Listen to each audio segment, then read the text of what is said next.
Welcome everyone. So welcome to lecture 2 of cost and management accounting. Last time हमने different types of cost discuss किए थे, उनकी classifications को discuss किया था और इनके एंड पे दिए हुए असाइनमेंट्स जो हैं ये आपने करते जाने हैं हर लेक्चर के एंड के ऊपर।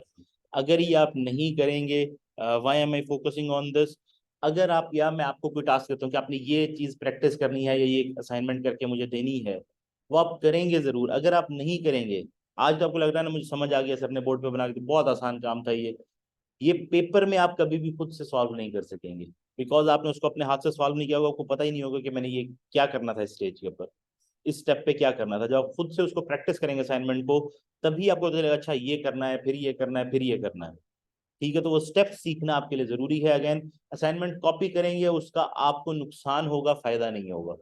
असाइनमेंट जितनी भी आपको मैं दे रहा हूँ वो आपके बेनिफिट के लिए होंगी, ताकि आपको पता चल जाए कि ये काम करना कैसे है।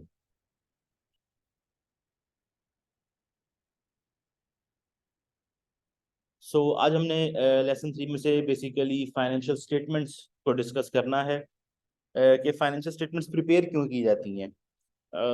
बेसिकली फाइनेंशियल रिजल्ट्स को एक जो यूजर्स हैं उन तक एक फाइनेंशियल इंफॉर्मेशन की शक्ल में पहुंचाने के लिए फाइनेंशियल स्टेटमेंट्स को प्रिपेयर किया जाता है। ये basically different types of reports हैं जो कि डिफरेंट यूजर्स को उनके कॉन्टेक्स्ट के अंदर इंफॉर्मेशन प्रोवाइड कर देती हैं कि अच्छा बिजनेस के अंदर ये हो रहा है, यहाँ पर हमारी कॉस्ट लग रही है, ये प्रॉफिट आ रहा है, यहाँ से पैसे आए हुए हैं, यहाँ हमने देने हैं। All those things are in these financial statements. तो ये क्या बताती हैं? Financial position, then financial performance, cash inflows, outflows analysis, ये तमाम चीजें आपकी फाइनेंशियल स्टेटमेंट से आपको पता चलती हैं। फाइनेंशियल पोजीशन कहाँ से पता चलती है? Different types of financial statements हैं, मैं अब उनको जरा रिवर्स ऑर्डर में करने जा रहा हूँ कि आपको फाइनेंशियल पोजीशन बिजनेस की, कि इस वक्त बिजनेस के क्या हालात हैं, हमारे पास कितना कैश पड़ा है, कितने के एसेट्स हैं, कितना हमने उधार लिया हुआ है किसी से, कितने ओनर के पैसे लगे हुए हैं इस बिजनेस के अंदर। तो वो तमाम की फाइनेंशियल पोजीशन इस वक्त क्या है, ये देखने के लिए जो हम स्टेटमेंट यूज करते हैं उसे हम कहते हैं बैलेंस शीट। बैलेंस शीट अब आप देखेंगे अक्सर जब बनी हुई होगी तो उसके ऊपर लिखा होगा balance sheet as of 31 December 2020। ठीक है, एज ऑफ उस दिन 31 दिसंबर को क्लोजिंग के टाइम पर ये एसेट्स थे। ये पूरे साल की नहीं होती, क्योंकि पूरे साल में आपके कैश की वैल्यू चेंज होती रही है, पूरे साल के अंदर आपके जो इन्वेंट्री की वैल्यू है चेंज होती रही है, तो आपकी डिफरेंट वैल्यूज चेंज होती रही हैं। उस तारीख को, जिस डेट की बैलेंस शीट बनी हुई है, उस डेट को आपकी फाइनेंशियल पोजीशन बताती है कि इस वक्त आपके पास इतने के एसेट पड़े हैं, इतनी आपकी लाइबिलिटीज हैं, इतनी आपकी इक्विटी है। बाकी आपको बैलेंस शीट का पता होगा कि assets is equal to equity and liabilities, ये तो बेसिक आपको आइडिया होगा, क्योंकि आपने अकाउंटिंग पढ़ी होगी, ये कॉस्ट अकाउंटिंग है तो मैं इसके अकॉर्डिंग ही इसको फिर फोकस कर रहा हूँ। Then comes income statement. Income statement basically it is the financial performance of the firm over a time period. तो इनकम स्टेटमेंट कहने पे आप अक्सर देखेंगे for the year ended 31 December 2020, मतलब पूरे साल की इनकम स्टेटमेंट है। ये नहीं है कि 31 दिसंबर को हमें इतना प्रॉफिट हुआ, ये है कि पूरे साल में 31 दिसंबर तक हमें जो चीजें हमने बेची उसके ऊपर कितना प्रॉफिट हुआ, कितना खर्चा हुआ, किस चीज की कॉस्ट हमने पे की, कितनी कॉस्ट किस चीज को लगी, ये वो आपको बता रही है। So incomes minus expenses for a given time period ending at a specified date, this is your income statement. Then comes statement of changes in equity, also known as statement of retained earnings और equity statement। Basically ये होती है कि आपके जो retained profits वगैरह हैं वो आप इक्विटी में ऐड करके कि ये हमारी चेंज इन इक्विटी की स्टेटमेंट है कि इस साल में हमारी इक्विटी शुरू इतनी थी, फिर इसके अंदर ये एडिशन हुआ, ये सब्ट्रैक्शन हुई और ये एंड पे बच गई है। इस तरह से कैश फ्लो स्टेटमेंट, ये बेसिकली कैश के इनफ्लोज और आउटफ्लोज की एक स्टेटमेंट होती है। इसको बनाने का एक बड़ा स्पेसिफिक मकसद होता है, खासतौर पे कॉस्ट अकाउंटेंट के लिए ये एक काम की चीज है, मैनेजमेंट अकाउंटिंग के लिए स्पेशली। अगर आप ये देखें, क्या बिजनेस के पास जो प्रॉफिट हुआ है उतना ही कैश पड़ा होता है एट एनी गिवन टाइम?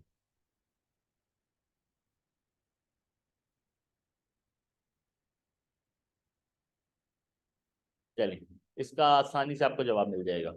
हम जब भी प्रॉफिट कैलकुलेट करते हैं तो हमने सेल्स ली, उसमें से सारे खर्चे निकाले, ठीक है। अब ये खर्चे उधार पे हुए हैं हमने माल उधार पे खरीदा था या हमने माल आगे उधार पे बेचा, इसको हमने कंसीडर नहीं किया। हमने जो माल बेच दिया उसको हमने काउंट कर लिया कि ये सेल हो गई है, चाहे वो उधार पे उसका कैश अभी तक आया नहीं है, आना है अभी, लेकिन हमने कहा 31 दिसंबर तक ये माल जा चुका था हमारे पास, ये सेल हो गई है हमारी। फिर इस तरह से हमने माल खरीदा हुआ था और वो उधार पे खरीदा, उसकी भी पेमेंट नहीं की थी, लेकिन हमारा वो खर्चा लगा था उस प्रोडक्ट को बनाने के ऊपर, तो हमने उसको डाल दिया कि जी इतना खर्चा हमारा लग चुका है प्रोडक्ट बनाकर जो हमने बेची है उसके अंदर। तो ये पैसे तो नहीं आए ना अभी तक हमारे पास, ठीक है, ना हमने पेमेंट की, हमारे पास माल पड़ा है ऑलरेडी। दूसरी चीज, आपने जो डेप्रिसिएशन चार्ज की कि जी भाई ये प्लांट है, ये मशीनरी है, इसकी इतनी डेप्रिसिएशन इस साल में लग गई है, तो डेप्रिसिएशन फिजिकली आपने जाके किसी को पे की है? नो, वो तो आपने इसलिए चार्ज की ये मशीनें अगले 5-10 सालों के अंदर डेप्रिशिएट होकर इसकी वैल्यू कम हो रही है, तो उसको हमने इसी साल में डालने का ये खर्चा हुआ है, जो मशीन की वैल्यू कम हो रही है ये खर्चा हुआ इस प्रोडक्ट को बनाने के ऊपर, तो वो कैश फॉर्म में तो नहीं है। तो एट एनी गिवन टाइम जो आपके प्रॉफिट की वैल्यू होती है वो ये नहीं बता रही होती कि आपके बिजनेस में कैश की अवेलेबिलिटी कैसी है, कैश की हेल्थ कैसी है। कल को अगर कोई पैसे देने पड़ गए या किसी की पेमेंट आ रही है तो क्या उसको पेमेंट की जा सकेगी इजीली? हमारे जो पैसे आए हैं हमारे पास, लेट्स सपोज जो इस साल प्रॉफिट आया है वो कहाँ से आया है, ये हम कैसे देखेंगे ये प्रॉफिट किस सोर्स से आया है? कैश फ्लो स्टेटमेंट से। क्यों? हो सकता है क्योंकि ओनर जो है, अगर कंपनी है लेट्स सपोज, तो कंपनी के केस में ओनर जो है वो सेपरेट है और मैनेजमेंट सेपरेट है। शेयर होल्डर अपने घर बैठे हैं, साल बाद एक मीटिंग पे आते हैं, मैनेजमेंट कंपनी चला रही है, मैनेजमेंट ने देखा यार इस साल प्रॉफिट नहीं हुआ, हमारे से लॉस हो गया। अब ओनर को तो नहीं बता सकते ये बात, क्या करें, वो तो निकाल देगा काम से हमें।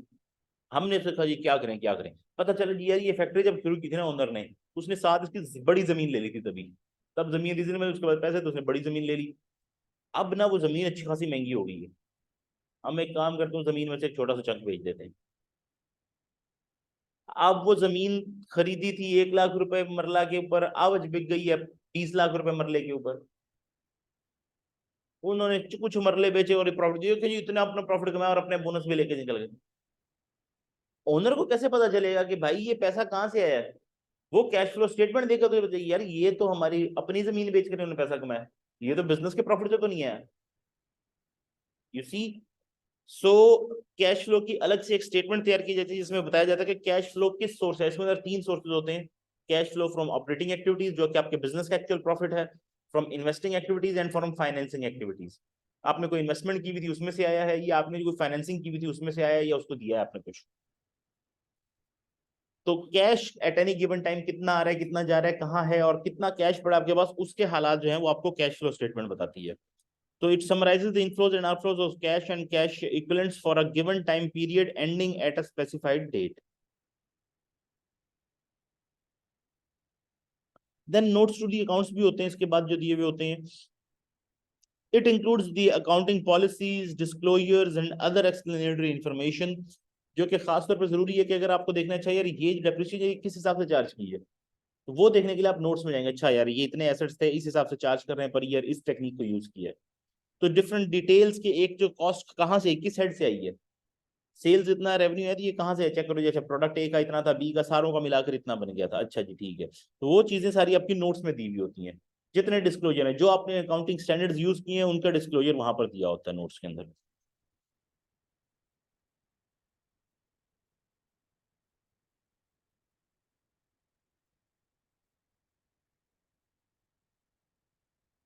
अब बिजनेस के लिए तो यूजुअली जरूरी नहीं कि हर बिजनेस ये सारी स्टेटमेंट्स बनाए, जैसे कि हमारे ये कैंटीन वाला है, इसके लिए पॉसिबल है ये जो फोटोकॉपी वाला बैठा हुआ है कि ये बैलेंस शीट बनाए, इनकम स्टेटमेंट बनाए, अकाउंटेंट हायर करे? Makes no sense. वो देखता है जी मैंने महीने के शुरू में इतने डाले थे और महीने के दौरान मेरे पास इतने आए हैं, इस वक्त इतने पड़े हुए हैं, उसे उसका आइडिया हो जाता है इतना प्रॉफिट हुआ है मुझे, ठीक है। तो वहां जरूरत नहीं होती, कुछ केसेस के अंदर जरूरत होती है। बड़े बिजनेस है उसको ट्रैक कैसे करेंगे, पैसा कहाँ से है कहाँ का है, वहां लिख के रखना पड़ता है, पूरा अकाउंटिंग सिस्टम रखना पड़ता है। अभी हम फिलहाल इससे मूव करेंगे towards cost accounting. Cost accountants भी कुछ स्टेटमेंट्स प्रिपेयर करते हैं। बेसिकली अकाउंटिंग डिपार्टमेंट को जो है ना फाइनल अकाउंट्स के अंदर और डिफरेंट चीजों के अंदर हेल्प करती है। पहली स्टेटमेंट जो कॉस्ट अकाउंटिंग के अंदर हम प्रिपेयर करते हैं वो होती है cost of goods manufactured statement. ठीक है, कि जो गुड्स हमने तैयार किए मैन्युफैक्चर किए हैं उनकी कॉस्ट कितनी पड़ी हमें, जितना भी हमने रॉ मटेरियल खरीदा उससे एक नया फिनिश प्रोडक्ट बनाया, तो उसको बनाने पर ओवरऑल हमें क्या कॉस्ट पड़ी, that is the cost of goods manufactured statement. दूसरी स्टेटमेंट बनती है cost of goods sold statement, कि जो आपने इसमें से बेच दिए उनके ऊपर कितनी कॉस्ट लगी थी। एक तो था ना मैन्युफैक्चर करने वालों के ऊपर कितनी लगी, लेकिन सारे तो नहीं बिके होंगे, और फिर डेफिनेटली कुछ ओपनिंग इन्वेंट्री भी पड़ी थी पिछली बची हुई, तो जो बिके हैं उनके ऊपर क्या कॉस्ट लगी थी, cost of goods sold statement. Basically आपकी प्रोडक्शन कॉस्ट के फंक्शन को बेसिकली एक्सप्लेन कर रही होती हैं, और एक्सपेंसेस को इनकर कर जो आपने किए हैं उनको डिटेल में आपको बता रही होती हैं।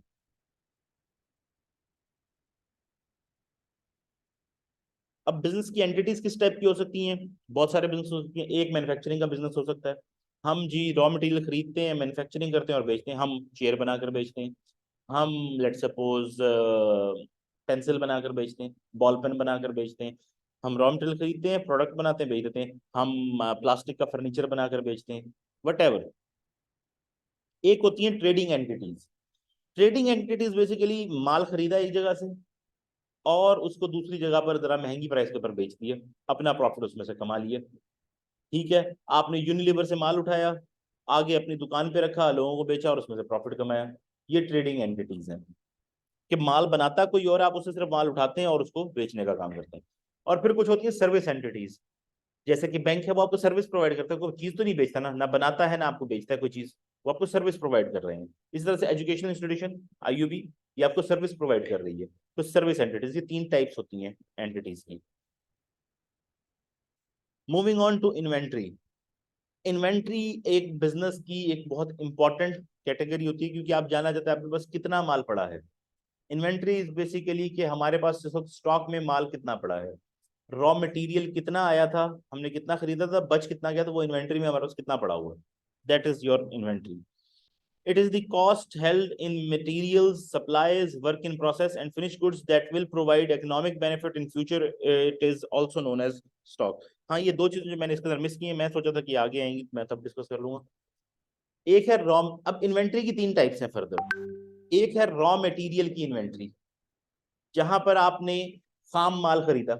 अब मैंने कुर्सी बनानी है ना, कुर्सी बनाने के लिए मुझे लकड़ी चाहिए, तो मैं पहले लकड़ी खरीदूंगा, खाम माल खरीदना पड़ेगा। ठीक है, ये है हमारी रॉ मटेरियल की इन्वेंट्री। अब इसके बाद हम कुर्सियां बना रहे हैं, हमारी फैक्ट्री है बड़ी सारी, वो जैसे होती है ना कन्वेयर बेल्ट टाइप की, कन्वेयर बेल्ट चल रही है और पूरी एक चेन के अंदर चलती जा रही है। तो एट एनी गिवन टाइम जी 50 कुर्सियां बन रही होती हैं उस फैक्ट्री के अंदर। कोई किसी स्टेज पे एक की लकड़ी कट रही है, दूसरे की अभी उसकी जरा फिनिशिंग हो रही है लकड़ी की, तीसरे के केस के अंदर उसकी असेंबलिंग हो रही है, चौथे के केस के अंदर उसके ऊपर को कील शील लग रहे हैं, ग्लू शिलू लग रही है, पांचवें केस के अंदर उसको सैंडिंग हो रही है, छठे के अंदर वो आगे उसके कोई पॉलिशिंग हो रही है, बेसिक कोट है, फिर आगे उसका कोई फर्दर कोट है, फिर सैंडिंग हो रही है, फिर कोट है, फिर सैंडिंग हो रही है, फिर फाइनल कोट है, फिर टॉप लेयर है, फिर को ब्रांडिंग की और क्वालिटी कंट्रोल है। ये सारे अलग अलग सेगमेंट्स हैं। ठीक है, अब जिस वक्त हम अपनी स्टेटमेंट बनाएंगे कि कॉस्ट जो भी हमारी, हम स्टेटमेंट बनाने जा रहे हैं कि ये हमारी कॉस्ट लग गई है, उस टाइम पे कुछ लकड़ी पड़ी है जो आपकी रॉ मटेरियल है, वो आपको पता चल गया जी इतना रॉ मटेरियल खरीदा, इतना रॉ मटेरियल आपके पास पड़ा हुआ है। कुछ अगेन फिनिश गुड्स आपके तैयार हो गए थे, तो वो आ गए जी इतने हमारे फिनिश गुड्स तैयार हो गए। एक फिनिश गुड्स की इन्वेंट्री होती है कि ये जी तैयार हो गए हैं, जो चेयर बन के पड़ी है जी, ये जी हमारे पास 100 चेयर स्टॉक में पड़ी है, हम अभी दे सकते हैं, बनी पड़ी है। ठीक है, लेकिन उस वक्त कोई कम से कम 30-40 कुर्सियां प्रोडक्शन लाइन के ऊपर भी थी, एक की लकड़ी पड़ी है, एक अभी कील लग रहे हैं, एक को ग्लू लग रही है, एक की अभी पॉलिशिंग हो रही थी, एक तकरीबन तैयार के करीब थी, फाइनल कोट होने वाला था। अब जो फाइनल कोट होने वाला था उसके ऊपर सारी कॉस्ट लग चुकी है, लेकिन सिर्फ फाइनल कॉस्ट कोट की कॉस्ट रह गई है, थोड़ी सी उसकी लेबर की कॉस्ट रह गई है। जो पहली पड़ी है उसके ऊपर अभी सारी लग रही है, उसके ऊपर सिर्फ थोड़ी सी लकड़ी अभी कटी है, यू सी।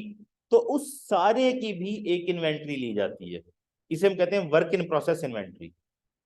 कि वो अगेन इसको आप इग्नोर तो नहीं कर सकते ना, माल पड़ा है ना, खर्चा हो चुका है, एक के ऊपर अच्छा खासा हो चुका है, एक के ऊपर कम हुआ है, अभी होना है, हो रहा है, ये चल रहा है माल, इसे कहते हैं वर्क इन प्रोसेस इन्वेंट्री। कि वो पैसे जो हमारे इस वक्त वर्क इन प्रोसेस में है, इतने की लकड़ी है यहाँ पर, इतने की इसके ऊपर काम हो चुकी है, लेबर लग चुकी है, इतने का इसके ऊपर और मटेरियल लग चुका है, ओवरहेड्स लग चुके हैं, तो ये इतने की तकरीबन हमारी वर्किंग इन्वेंट्री है जो इस वक्त फैक्ट्री में प्रोसेस हो रही है। तो ये तीन टाइप्स की इन्वेंट्री होती है।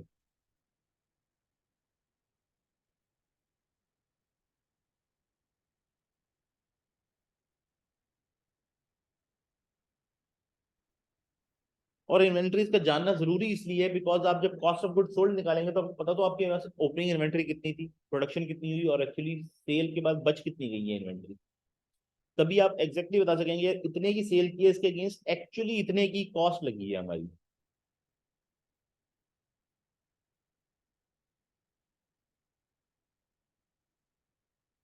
अगर इसकी जगह ट्रेडिंग एंट्री एंटिटी होती, उस केस के अंदर सादा हिसाब किताब है, उसमें एक ही इन्वेंट्री होती है। रॉ मटेरियल आप खरीद के लाए, वही फिनिश प्रोडक्ट होता है वो, बेसिकली आप खरीद के लाए, यूनिलीवर से लाए, पीएनजी से लाए, किसी भी बड़ी कंपनी से अपने माल खरीद के लाए हैं, दुकान पे रखा है, ये आपके माल आया है, जो पिछला पड़ा था वो इसमें ऐड किया, जो बिक गया है सारा वो, उसके बाद जो एंड पे बच गया है वो इसमें से माइनस कर दिया, तो पता चला इतने का हमने माल खरीद के जो है इस बार सेल कर दिया। वो सिंपल होती है, एक ही इन्वेंट्री होती है, परचेज गुड्स की इन्वेंट्री। और अगेन सर्विसेज के अंदर कोई वर्क इन प्रोसेस की इन्वेंट्री हो सकती है कि जैसे कि कोई आपके पास प्रोजेक्ट आया हुआ है, उसके ऊपर आपकी टीम काम कर रही है, तो उन लोगों को आपने सैलरी से दी है ना, तो उस दौरान उसके ऊपर जो काम चल रहा है, उन लोगों को जो पेमेंट हो चुकी है उस दौरान, जितना भी उसका टाइम पीरियड गुजर चुका है, वो उसकी एक किस्म की वर्क इन प्रोसेस इन्वेंट्री बन जाती होती है।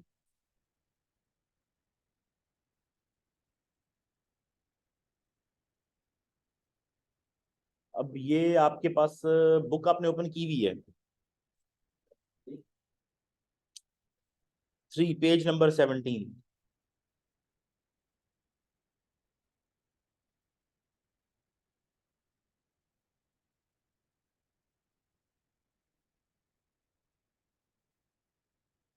अब ये एक प्रॉपर स्टेटमेंट है, कॉस्ट ऑफ गुड्स सोल्ड की स्टेटमेंट।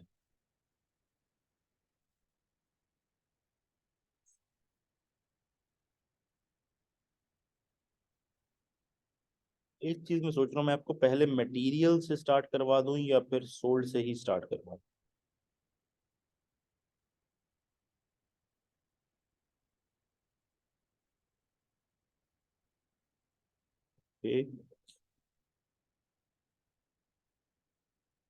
चलें फिलहाल cost of good sold statement से स्टार्ट कर लेते हैं।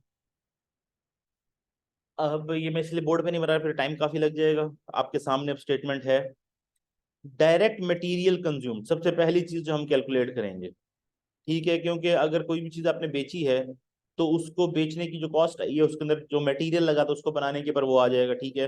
तो मटेरियल में कौन सा मटेरियल लगा, जिस दिन आपने, लेट सपोज 31 दिसंबर को पिछला बिजनेस का डे क्लोज हुआ था, 1 जनवरी को आपने दोबारा से स्टार्ट कर दिया बिजनेस अपना। तो 1 जनवरी को जब आपने बिजनेस स्टार्ट किया, तो उस दिन सुबह जब आपने बिजनेस स्टार्ट किया तो आपके पास कुछ ओपनिंग इन्वेंट्री पड़ी हुई थी जिसके ऊपर आपने काम करना शुरू किया। तो वो आप सबसे पहली चीज जो लेंगे वो थी ओपनिंग इन्वेंट्री, ठीक है, 10,000 रुपए की यहाँ पड़ी हुई है। फिर इस साल के दौरान आपने और मटेरियल परचेज किया जिसके ऊपर काम, क्योंकि ओपनिंग इन्वेंट्री सारा साल तो नहीं चल सकती थी, तो आपने पूरे साल में और मटेरियल परचेज किया जिसे हम कहते हैं न्यू परचेजेस। वो आप इसमें ऐड कर देंगे कि हमने इस साल के अंदर ओपनिंग हमारी 10,000 थी और 1 लाख का हमने माल और खरीद कर, रॉ मटेरियल लकड़ी लेट सपोज इस केस के अंदर हमने और डाला है बिजनेस के अंदर। तो अब कितना हो गया आपका टोटल मटेरियल जो अवेलेबल फॉर यूज था? 1,10,000। This is the material available for use, क्योंकि 10,000 का पहले से लकड़ी पड़ी थी और 1 लाख की लकड़ी आपने नहीं खरीद के डाल दी है। तो 1,10,000 रुपए की लकड़ी इस वक्त अवेलेबल फॉर यूज है, मटीरियल अवेलेबल फॉर यूज। फिर आपके साल का एंड हुआ 31 दिसंबर 2022 को, लेट सपोज जब ये एंड हुआ साल का, उस वक्त आपके पास कुछ लकड़ी बची पड़ी थी जिसके ऊपर आपने भी उसकी चेयर नहीं बनाई थी, टेबल नहीं बनाया था, वटेवर नहीं बनाया था उसको। तो आपने कहा कितनी लकड़ी बची पड़ी, पता चला जी 20,000 रुपए की लकड़ी बची पड़ी है, मतलब ये इस्तेमाल नहीं हुई है। तो अवेलेबल फॉर यूज में से जो बची पड़ी क्लोजिंग इन्वेंट्री है इसको माइनस कर देंगे, तो आपके पास बच जाएगी डायरेक्ट मटेरियल यूज्ड। ये वो कॉस्ट है जो डायरेक्ट मटेरियल इस्तेमाल हो चुका है। अब सिर्फ 20,000 की लकड़ी पड़ी है ना, एक 10 की थी, तो कितनी इस्तेमाल हुई? 90 की। तो ये वो है जो लकड़ी इस्तेमाल हो चुकी है, डायरेक्ट मटेरियल यूज्ड। अब इसमें हम जो चीज ऐड करेंगे, डायरेक्ट लेबर, कि उस चेयर को बनाने के लिए या उस टेबल को बनाने के लिए हमारी लेबर लगी ना, तो जो लेबर ने पूरा साल काम किया उसी काम के ऊपर किया ना, कोई और तो काम नहीं करवाया हमने उससे। तो वो सारी डायरेक्ट लेबर कॉस्ट, वो स्पेशली वो लेबर, अब इसमें वो लेबर नहीं आएगी जो कोई आपकी और मजदूर आपने लगाया था बिल्डिंग के अंदर कोई काम करने के लिए। डायरेक्ट लेबर जो चेयर की मैन्युफैक्चरिंग, टेबल की मैन्युफैक्चरिंग, बॉल पेन की मैन्युफैक्चरिंग, शू की मैन्युफैक्चरिंग, ठीक है, कफलिंग्स की मैन्युफैक्चरिंग, शर्ट की मैन्युफैक्चरिंग उसके लिए यूज हुई है, वो लेबर आ जाएगी जिस बंदे ने वहां काम किया उस डिवीजन के अंदर। तो डायरेक्ट लेबर कॉस्ट आपको पता चलेगी कि 60,000 रुपए हमने लेबर को पे किया है, तो ये अब आप उसमें ऐड कर देंगे, ये आपकी बन गई प्राइम कॉस्ट, कि डायरेक्ट उस प्रोडक्ट को बनाने के ऊपर इतने की लकड़ी लगी और इतनी लेबर लगी, इस कॉस्ट के बगैर प्रोडक्ट नहीं बन सकता था, इसे कहते हैं प्राइम कॉस्ट। अगर लकड़ी ना होती क्या चेयर बन जाती? अगर लेबरर ना होता उस लकड़ी को काट कर जोड़ के पॉलिश करके चेयर बनाने वाला, तो क्या चेयर बन जाती? हाँ, फैक्ट्री का मैनेजर ना हो तो चेयर बन सकती है, लेकिन वो कारीगर ना हो तो चेयर नहीं बन सकती, या वो मटेरियल जिससे लकड़ी बनी है वो ना हो तो चेयर नहीं बन सकती। तो ये जो दो बेसिक चीजें जिसको मस्ट है उस चेयर को, उस प्रोडक्ट को बनाने के लिए, that would be your prime cost, direct material, direct labour. ठीक है, इन दोनों का कॉम्बिनेशन हो जाएगा प्राइम कॉस्ट।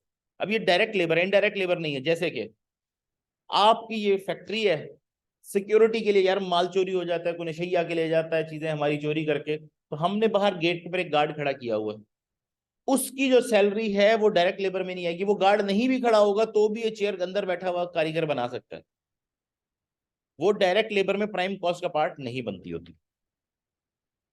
वो कहां जाएगी? वो जाएगी फैक्ट्री ओवरहेड्स के अंदर। ठीक है, so you add that the factory overheads. Again factory overheads के अंदर क्या क्या आ जाता है, लेट्स सपोज मैं आपको इसकी एग्जांपल अगर दूं, फैक्ट्री ओवरहेड्स के अंदर आ जाएंगे ये जो गार्ड बार खड़ा है, फिर इस फैक्ट्री को पूरी को, क्योंकि कई डिवीजन वहां पर बिजली इस्तेमाल हुई है, तो वो जो बिजली इस्तेमाल हुई है वो हमने डायरेक्ट कॉस्ट में तो नहीं डाली ना, लेकिन डेफिनेटली वो जो आ रहा था जिसके ऊपर लकड़ी काटी गई थी वो बिजली लगी डायरेक्ट इस कुर्सी को बनाने के लिए। लेकिन अब आप ये नहीं बता सकते कि कितनी बिजली यूज हुई थी उस कुर्सी की लकड़ी काटने के लिए, कितनी लाइटें जल रही थी जब ये वाली कुर्सी बन रही थी। एग्जैक्ट नहीं जी, इतने बल्ब जल रहे थे, इतने घंटे लगे थे कुर्सी बनने में, इतने रुपए जी इसकी कॉस्ट। लेकिन उस टाइम पर तो ये 10 कुर्सियां और बनी थी, 10 में डिवाइड कर लिया जी, लेकिन जी इतने बल्ब जल रहे थे जी, इतने पंखे चल रहे थे, इसका इतना बिल आया। ये एग्जैक्ट जी, इस कुर्सी को एग्जैक्ट नहीं बता सकते। ये जनरल कॉस्ट है, सारों के ऊपर आमतौर पर डिवाइड जितनी प्रोडक्शन हुई है। ठीक है, इस तरह से आपने फैक्ट्री की इंश्योरेंस करवाई हुई थी जो भी आपकी जगह है, तो इंश्योरेंस ये इस कुर्सी को इतनी बड़ी, इसको इतनी बड़ी, डायरेक्ट नहीं है वो इनडायरेक्ट चीज है, आप नहीं भी करवाते कुर्सी बनाई जा सकती थी। दूसरी चीज, आप उस बिल्डिंग का रेंट पे कर रहे हैं, तो ये सारे ओवरहेड्स हैं, ये डायरेक्ट उस कुर्सी की मैन्युफैक्चरिंग से ताल्लुक नहीं रखते। उसमें हेल्प इन्होंने किया होगा, टेलीफोन का आपने बिल पे किया है लेट सपोज, उसका इस कुर्सी से तो कोई ताल्लुक नहीं है ना, लेकिन रॉ मटेरियल खरीदने आपको कॉलें करनी पड़ती हैं, पेमेंट्स लेने के लिए कॉलें करनी पड़ती हैं। तो ये है सारे फैक्ट्री के ओवरहेड्स। तो अब जब आप इस प्राइम कॉस्ट के अंदर ओवरहेड्स डाल देंगे फैक्ट्री के जो तकरीबन 80,000 के हैं, ये आपकी टोटल फैक्ट्री कॉस्ट आ गई, कि इस वक्त फैक्ट्री में जो प्रोडक्शन हुई है उसकी टोटल फैक्ट्री कॉस्ट हमारी, ये सारी कॉस्ट मिलाकर 2,30,000 बन गई है। अब नेक्स्ट, अब जब आपने फैक्ट्री शुरू की थी उस वक्त कुछ लकड़ी कटी पड़ी थी, एक चेयर का ढांचा बना पड़ा था, एक चेयर के ऊपर बेसिक पॉलिशिंग का कोट हो चुका था, कुछ चेयर्स के ऊपर फाइनल कोट होने वाला रह गया था, सिर्फ सैंडिंग हो चुकी थी। अब ये है वर्क इन प्रोसेस। आपने तब अंदाजा लगाया था कि यार ये जो सारा है ना, ये इसके ऊपर हमारा जो खर्चा आया है लेट सपोज वो 30,000 आया है, तो ये अब आपका है ओपनिंग वर्क इन प्रोसेस, कि 30,000 का माल उस वक्त फैक्ट्री में बन रहा था, तैयार हो रहा था, उसके ऊपर 30,000 लग चुका था, तो ये उसमें आप ऐड कर देंगे कि जब हमने फैक्ट्री खोली थी तब 30,000 का माल पहले से खर्चा हो चुका था 30,000 का, वो इसमें डालो, जो माल ऑलमोस्ट तैयार पड़ा था, ये काम चल रहा था जिसके ऊपर। और फिर अगेन इसको डालने के बाद क्या बन गई आपकी cost of goods to be manufactured, कि जो गुड्स मैन्युफैक्चर होंगे उनकी कॉस्ट ये होनी चाहिए थी। लेकिन हुआ क्या, जिस वक्त फैक्ट्री आपने आखिरी 31 दिसंबर को क्लोज की और ये अपनी स्टेटमेंट बनाई, उस वक्त भी को 10 कुर्सियों की लकड़ी कटी हुई थी, को 5-10 की लकड़ी जोड़ के रखी हुई थी स्ट्रक्चर बना के, 5-10 के ऊपर कोशिश हो रही थी, को 5-10 पॉलिश होने वाली थी, कुछ सैंडिंग के अंदर गई हुई थी। तो उस वक्त भी आपके पास क्लोजिंग के टाइम के ऊपर 50,000 की जो कुर्सियां थी या रॉ मटेरियल था वो वर्क इन प्रोसेस में था। वो फिनिश नहीं हुआ था कि उसको बेचा जा सकता। तो अब आपने वो 50,000 का माल जो उस वक्त वर्क इन प्रोसेस में था वो निकाल देना है इसमें से। जब वो निकालेंगे तो आपके पास आएगी कॉस्ट ऑफ गुड्स मैन्युफैक्चर्ड, कि जो सामान बनाया गया, जितनी कुर्सियां बनाई गई हैं, उनके मैन्युफैक्चर करने के ऊपर इतना पैसा लगा। क्योंकि जो नहीं बनाएगी उनके तो खर्चा हमने अलग कर दिया ना। मूविंग फॉरवर्ड, इसके बाद हमने देखा था कि जब हमारे पास फैक्ट्री हमने ओपन की थी, उस वक्त 25 कुर्सियां तैयार पड़ी थी, बिल्कुल फिनिश्ड, रेडी फॉर सेल। क्योंकि ये तो नहीं होता ना कि आउट कस्टमर आएगा तो बनाएंगे।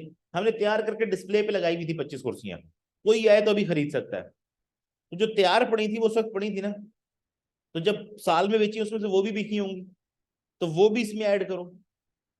तो जितनी फिनिश गुड्स की इन्वेंट्री पड़ी थी, ओपनिंग फिनिश गुड्स की इन्वेंट्री, वो इसमें ऐड हो जाएगी। तो 2,10,000 का था, इसके अंदर 1,00,000 रुपए की कुर्सियां तैयार पड़ी थी, वो हमने इसमें ऐड कर दी। 3,10,000 रुपए का माल हमारे पास हो गया। Cost of goods to be sold, जो बेचने के लिए तैयार थे या जो बेचने के लिए रखे हुए थे गुड्स, उनकी कॉस्ट हमें पड़ी थी 3,10,000। और एंड पे जिस वक्त हमने फैक्ट्री 31 दिसंबर को क्लोज की थी, तब भी 5-4 कुर्सियां बच गई थी जो नहीं बिकी थी। नहीं बिकी थी तो वो बिकी नहीं ना अभी तक। तो उनके हमें पता चला 10,000 रुपए की कुर्सियां अभी तक नहीं बिकी। तो वो हम इसमें से निकाल देंगे कि जी ये तो अभी अगले साल बिकेंगी ना, अभी तो नहीं बिक गई।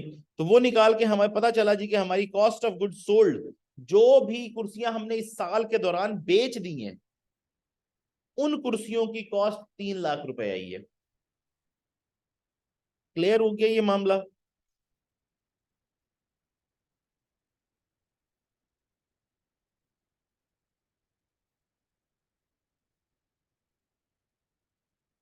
जस्ट अ सेक।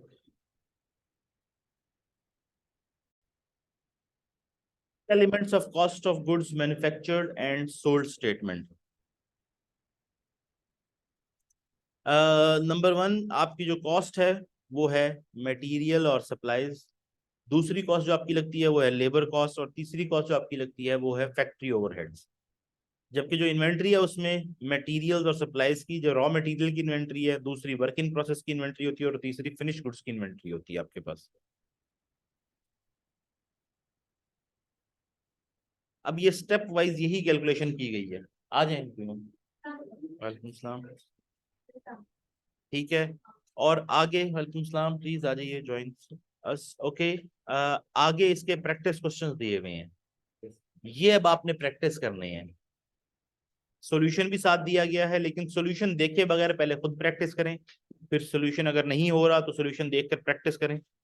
और मुझे कोई रिमाइंड करवाएगा आपकी क्लास में से, मैंने आपको फिर कुछ क्वेश्चंस ऐसे देने हैं जिनका सॉल्यूशन आपके पास नहीं होगा, वो आप एज असाइनमेंट करके मुझे सबमिट करेंगे। लेकिन ये प्रैक्टिस क्वेश्चंस करने जरूर हैं। अगर आप नहीं करेंगे, ये आपसे क्वेश्चन पेपर में सॉल्व नहीं हो सकेगा। अकाउंटिंग का रूल है, अगर आपने अपने हाथ से प्रैक्टिस नहीं किया, खुद से बनाकर देखे बगैर, तो आप उसे सॉल्व नहीं कर सकते। ठीक है।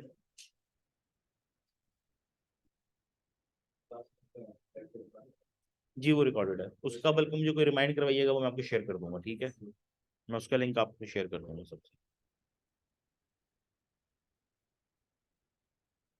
सो दैट्स इट, आप फ्री हैं, you can go. Thank you.